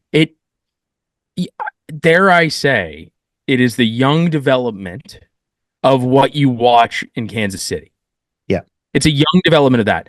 It's when the play breaks down, that's where a guy like Luke Musgrave actually becomes an extremely good asset for Jordan Love. He does. There were a lot of times where he leaked out on those scramble plays and he was just wide open. And Musgrave, big body, straight up, high point in the spectacular catches. Yeah. Some spectacular catches. And when you have a relationship like that, where you just like, put it up, Luke's going to catch it, you know? The same thing that happens with Travis Kelce. It's like, get open. If you're in the vicinity of the ball, you're catching. I know you are. Yeah. And if you can develop that with those tight ends, if you can really develop that, and that to me is a pretty powerful thing. I really like that connection that he has with the tight end group. I thought I saw a better connection with Musgrave than I did with Kraft. Kraft was, I think, the better route runner, but the better football player was Musgrave. And that baller. Yeah, he was more of a baller and an offensive-minded baller too. Yeah, his blocking was not good last year, and he got shit on quite a bit by the coaching staff, but for lack of assignment, but. I think his strength is coming off the assignment, right? It's that relationship that he's going to develop. And I think that that's going to keep growing, and he'll get better at blocking. He'll get better at all the other stuff. The natural connection that he has there with Jordan Love, I think that keeps growing, and I'm excited to see it. I am excited for this offense. I really, really am. I don't know why I still feel like this team is not going to win the Super Bowl. Like, I don't think they don't have the it. But we talked about it. Like, I want them to trade for T. Higgins.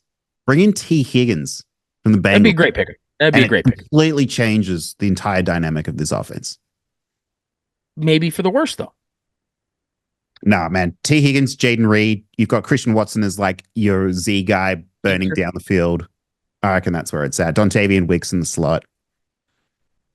Josh Jacobs, running back. Like, I just think, and Marshawn Lloyd just pounded in. That's where Marshawn Lloyd's a beast. This team going. Yeah. I actually don't like Marshawn Lloyd really at all. I thought that his tape at USC was very like he tries to go to the outside too much when it's not there, and he couldn't cut it back in like we see, the greats do it, like Trey Benson was doing it last year. Right.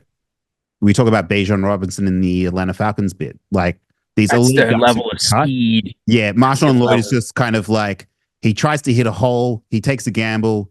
His vision's not that good, so more often than not, it loses. And then let me ask you a question right now, though, that should solidify your answer, and everybody who's listening, the answer for this backfield. Who would you rather have, Marshawn Lloyd or A.J. Dillon? I've never liked A.J. Dillon. I've never been an A.J. Dillon guy. There's your answer. Okay, so that's the answer. You like Marshawn Lloyd. I'll take Marshawn Lloyd 10 out of 10. There you go. Okay, so we've made a good decision at running back. That's how they view it, right? You had an opportunity. You didn't want to invest early in the running back. I get it, and it's a fourth round pick. On a free agent. You didn't want to go out and spend it on a fourth or on a free agent. You had an opportunity to take a guy that will do A.J. Dillon's job better than A.J. Dillon did his job. Jesus, yeah. And you don't have to pay him. So, fuck it. They made a good decision. Season win total 9.5. Let's get into these futures. That's right on the cusp where I see this team being. Yeah, 9.5. So they open the Brazil game Friday night football, actually, against Philly. That'll be That's going to be a really fucking good game. They're 1.5 point underdogs, and the over-under at the moment is 48.5. So love that. Scoring game. They have to play the Colts. I think the Colts are going to be sneaky good. We're going to talk about them next week. They play the Titans. I think the Titans are going to be sneaky good. And then Minnesota, the Rams, the Cardinals, and then the Texans. So a few very winnable tough. games there. There's a few winnable in there, but that's a tough. That's a tough schedule. Yeah, that's a tough schedule. I mean, they've actually got a pretty good schedule. Every time we both hear Arizona, we both just kind of make the same reaction. Like, you're winning that game. Yeah, you're winning that game. What if Arizona's all right? You know? I know. And that scares me for this schedule because divisional games are always a toss up. Like, depending where Minnesota ends up with their quarterback situation, is going to give a little bit more light on, how that game's going to go. But Sam Darnold, but I don't know by week 4. They're going to beat the piss out of the Vikings if it's Sam Darnold, I think. But they'll beat the piss out of him as JJ McCarthy too. Yeah, maybe. But at least if that's like JJ McCarthy's first game and you don't have I like JJ. Like, he's my dynasty quarterback. He's my dynasty starting quarterback. The sneaky thing is when you're preparing for a game and you don't know anything about the quarterback, that is kind of like, that's the only hope that I see Minnesota having in that game. But let me give you the best teams that they face the entire schedule. So they have to play the 49ers week 12. Yep. They play the Houston Texans week 7. They play Philly week 1. Other than Detroit, I don't actually see any other tough matchups here.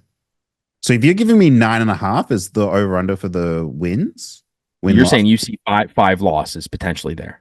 I see like 5 losses, 6 losses, 7. So they're going to need to get like 9 and 7, 9 and 8, 10 and 7. Whatever it is, they're going to be somewhere around there. Yeah, you know what? When you break it down like that, John, you're a good salesman. I like over 9.5.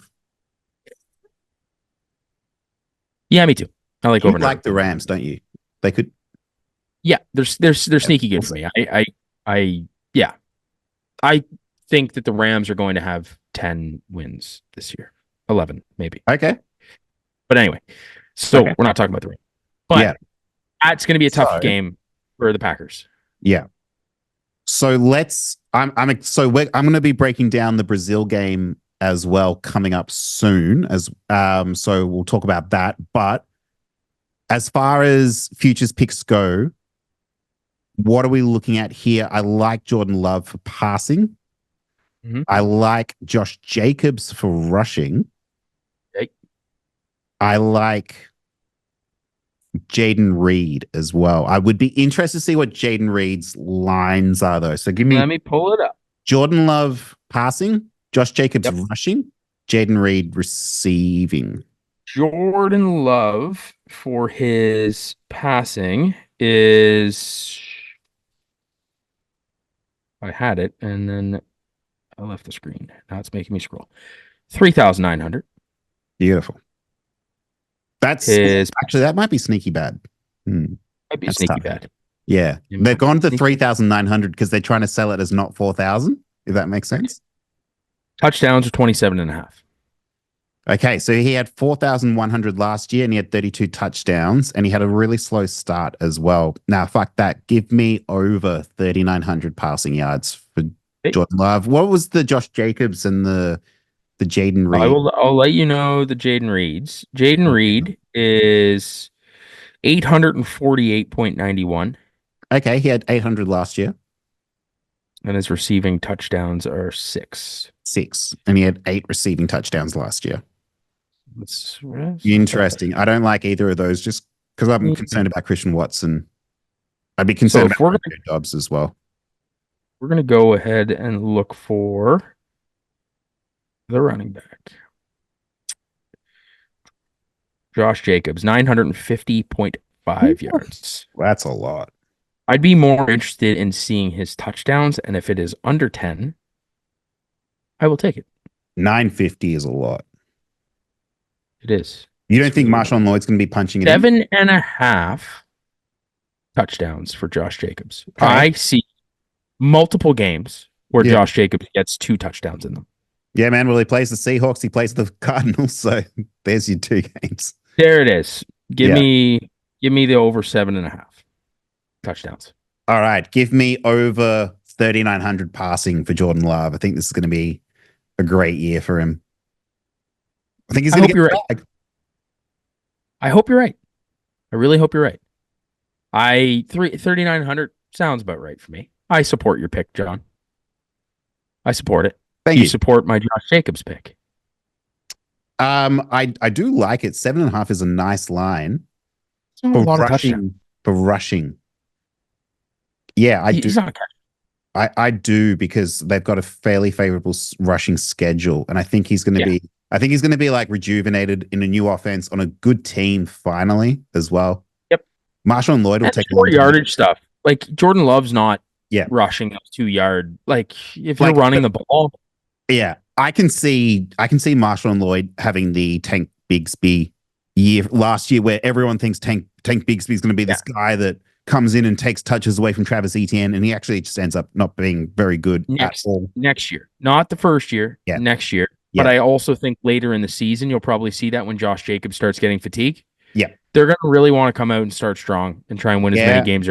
I don't know, man. Josh Jacobs doesn't really fatigue. He usually is a 17-game like pounder. You're still gonna take you're not gonna feed him the ball 23 times by week 15. Like you're just not gonna do it, right? Dude, you wouldn't remember this, but the Raiders played the Seattle Seahawks in like week 15 a couple of years ago, and we needed to win it to make the playoffs, and Josh Jacobs just destroyed us.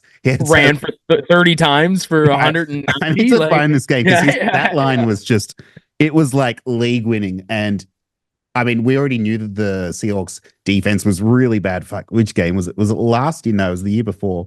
Josh Jacobs rushed for 1,653 yards that year. Yeah, that was an anomaly for Jacobs, I think. It was like year is what it was for him. Yeah. And week 11 against the Seahawks, 33 carries, 229 yards, 33 carries in a game. 6 for receptions. One guy. 6 receptions, 74 yards, and another 2 touchdowns. He scored 4 touchdowns. He scored 300 scrimmage yards. That's what I'm saying. This game's burned in my brain. Yeah. You can say like, by the end of the season, he might be wearing down. No, man. That was week 11, though. That was week 11. What I'm saying is week 12, 26 carries, week 13, 27 carries, week 14, 22 carries. Like he's not that same running back though, right? So I think he is. I think he is. I don't know. I mean, you know what? Let's just go. Yeah, sure. Let's just go with that. I'm still all for it. I don't know about the 950. That seems a little steep for me, but yeah, that's too much. But the 7.5 touchdowns. Fuck yeah. 8 touchdowns for him. He got 4 in a game there. Yeah. So here's what I'm saying. There's going to be multiple games where he's scoring 2. Yeah. Multiple. So if he has 2 of those, then he gets 4. That's already half of the touchdowns in 2 games. Yep. Yeah, he's doing it. He's doing 7.5. Nice. I like it. Yeah. I've just talked myself to like taking him in fantasy. Yeah. I wouldn't blame you. That's a tough one. Okay, so that's it. Am I sending us off? Yeah, man. Of course. Send us out. Hey, what are our 4 teams that we're doing next week? Yes, next week we are doing the Houston Texans, the Indianapolis Colts, Jacksonville Jaguars, and the Kansas City Chiefs. Ooh, that's a really good show. Yeah, I'm excited to talk about the Texans. And also next week, I will be back with footy props, seeing out the rest of the season. So we're going to go all through July, all through August, and then the playoffs in September as well. That is really exciting. I can't wait to see those picks and predictions. And there's no betting. Is not far away. And there's no real betting for me, so I might just tail your Aussie rules picks, just for something to do. Yeah. This is downtime, isn't it? Because like once the hockey season finishes, wait for NFL. See, my downtime. I'm taking a break right now. Yeah, my downtime is usually in February once the NFL season finishes, and I'm waiting for the footy season to start. So this is like my gambling break. It's going to be a heavy season coming up for NFL. It is definitely going to be, and we got some cool things coming up. Anyway, John, this episode was an absolute pleasure. As always. Until next time, Prop Nation, if you haven't already, like and subscribe. It helps us. Helps us. And it's free. Yeah, it's free. And it gives us the motivation to keep doing this for you. So let's go. Let's go. Till next week, John.